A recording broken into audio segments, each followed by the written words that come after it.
two people who yearn for each other for years without physical touch, and when they go for it, they go for it. Yo, this isn't a gay story, it's a sapphic story. It's written by a lesbian. No, it isn't, and no, it wasn't, but let's talk about it. Welcome back to Yesterqueers. My name's Amanda, and I'm a public historian of queer history. I should be finishing my New Year's Eve deep clean, but I saw this video, and then I saw this post on Threads, and I didn't want to let it pass because I do think that this is an important conversation to have. Heated Rivalry is not a sapphic story, not the book, and not the series adaptation. The series was created by a gay man, Jacob Tierney, and the book was written by a woman, Rachel Reed, who has not publicly discussed her sexuality. There is a persistent rumor online that Reed is bisexual, and I couldn't find confirmation of that, but it doesn't really matter. Because a story about men written by a woman isn't automatically sapphic any more than a story about women written by a man is automatically Achillean or Uranian. And as I said on Threads, even joking about this reinforces the stereotype that only women can tell stories with tenderness and only relationships involving a woman can be nurturing. Queer men can yearn. Queer men can be tender and vulnerable, and queer men can fall so hard and so fast that they basically move in together after the first date. Yes, even queer men who have stereotypically masculine jobs like athletes, construction workers, firefighters. None of those things are specific to sapphics. It is extremely challenging for men in the West, especially in the United States, to experience and express the full range and depth of their emotions.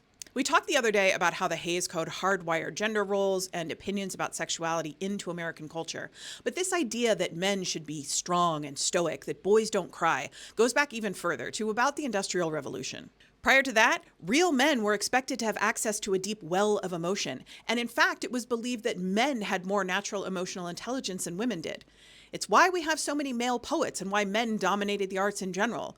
It's why our founding fathers wrote such beautiful and evocative letters to one another. Those kinds of platonic romantic friendships were expected among men. The cultural belief that men should rarely have or show an emotion other than anger has screwed everyone of every gender. But it has particularly screwed queer men, especially those whose looks or careers are stereotypically masculine. Because even in 2025, the idea of lusting after, never mind loving, a man is still seen as inherently feminine.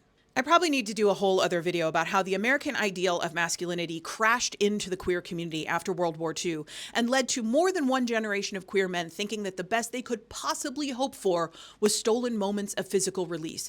Because while having sex was masculine, especially if you were the top, falling in love with another man, wanting to build a life with another man, was seen as shamefully emasculating. But you know who the first queer men were to challenge the idea that queer men couldn't be tender? Bears. Because one of the defining characteristics of the bear community in the early 80s was their rebellion against the culture of cruising for fast and anonymous sex. At the time, many bears put small teddy bears in their back pockets instead of handkerchiefs to indicate that they wanted kissing and cuddling with their spicy adult time. Shane and Ilya built their connection for the first 6 years through sex because that was more accessible to them than their emotions. That is a very specifically queer male storyline, which is not to say that there aren't sapphics who have trouble accessing their emotions. I went to therapy to fix it. But culturally, historically, this is a specifically queer male storyline. Men in general, but especially queer men, should not still be fighting to be able to feel and express their emotions in the year of our Lord Jacob Tierney. So let's all make a concerted effort to sweep the gender essentialism out with everything else that we're releasing at midnight. That's it for today. I'm going to go mop my kitchen floor. Y'all go eat grapes under tables or whatever it is you do. And I'll see you back here for more queer history in 2026.